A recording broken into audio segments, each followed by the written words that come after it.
We are in Shenzhen here today, and behind me you can see the ocean, and Hong Kong is just in the background over there. Now we're here to try something from a company from Shenzhen, and of course it's BYD. And a fitting place next to the beach, next to the oceans and next to the waves, because this is a nautical themed car in terms of its design language and much, much more. Of course, we're here to test the BYD EA1, also known as the Dolphin, and this is fully charged.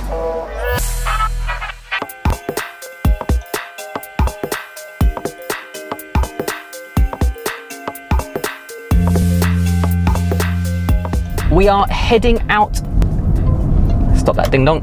So we're actually going to head out to the mountains around Shenzhen, and we're going to go to a farm and we're going to pick some vegetables, and then we're going to use the V2L capability of this car, which is very, very important.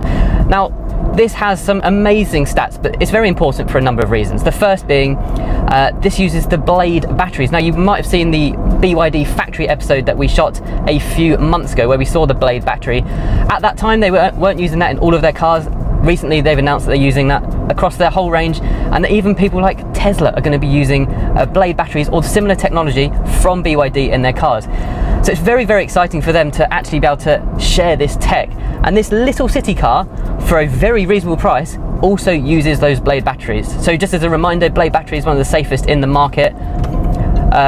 They can pass a nail penetration test without overheating or exploding or blowing up or anything like that. So some of the safest batteries on the market. This car is also significant for one other reason. It's using their new 3.0 platform, I think it's called Ocean, which is going to underpin a lot of their cars in the future. It's one of their safest and one of the most advanced chassis and kind of technologies that they've produced so far, which is why it's so important. Thirdly, this is probably going to be the first city car that gets sent overseas. That's why it's so significant. Now, we did see the VW, the new one, the new city car from VW, which I think Jack really, really likes, and I really, really like it as well. I think it's great that VW are getting into that market. But in 2025 is 4 years away from now. BYD are doing this right now. So VW have got to wow us and amaze us in 2025 to even compete with a car like this. And then I think, in 2025, what is the EA1 going to be like? Well, probably very, very advanced, and then it might even make the VW look a little bit pokey or a little bit old-fashioned. The speed at which BYD are doing this, you know, we actually saw this car driving around as a prototype in the factory when we came to the visit. Obviously, we couldn't film it at the time, but the speed at which they're developing and changing these cars, I don't know how people like VW are going to keep up. So what are my first impressions of the EA1, or the Dolphin, which is its code name, I think, or they may be toying with the idea of having that name? Well, first of all, it's space. So although it looks quite small on the outside, it feels quite small in the inside. It's actually not like a super mini little car like the Wuling Mini EV. It's much bigger than that. It's very similar to the Leap T03. However, it feels very solidly built, and I'm really liking some of the initial design touches they've got in here. And so it feels almost very European, or very kind of French almost. It's a little bit quirky, maybe like a Citroen, but it kind of keeps that refinement, and it really does feel like a competent city car. But I actually think this goes beyond a city car. This is your all-purpose small car, much like a Ford Fiesta, maybe in the UK or US or Europe even. Ford Fiesta was kind of that can do anything car, can go anywhere, can do anything. This kind of takes that, but electrifies it. And that's why I think this car could potentially be a huge success. So BYD are extremely confident with this car. They have warranted this, get this, for 6 years or 150,000 kilometers. You know, that is a remarkable kind of confidence for an electric car, but it shouldn't be really, because as it has been proven many, many times, batteries now do last a long time. And BYD are probably one of the top players in the market when it comes to battery technology.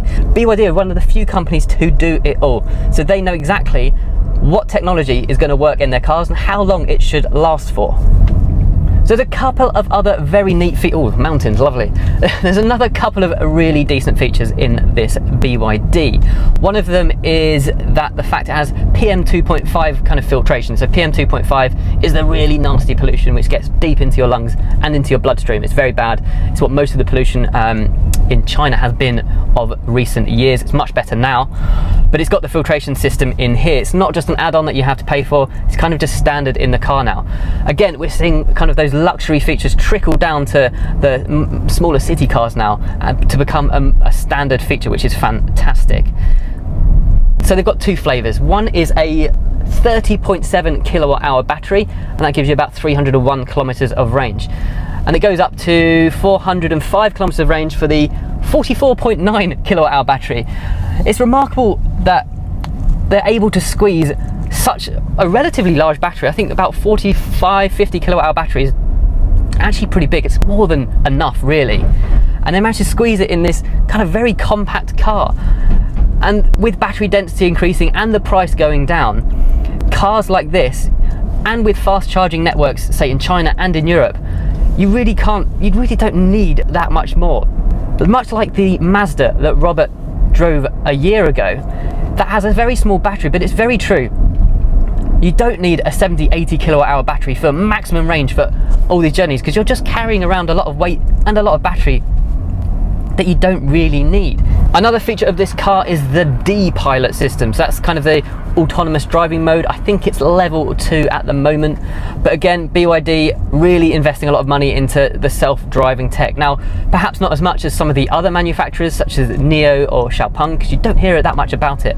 But you know that these guys, with their technology, with their software and hardware focus, are probably going to trounce everyone else in a few years' time.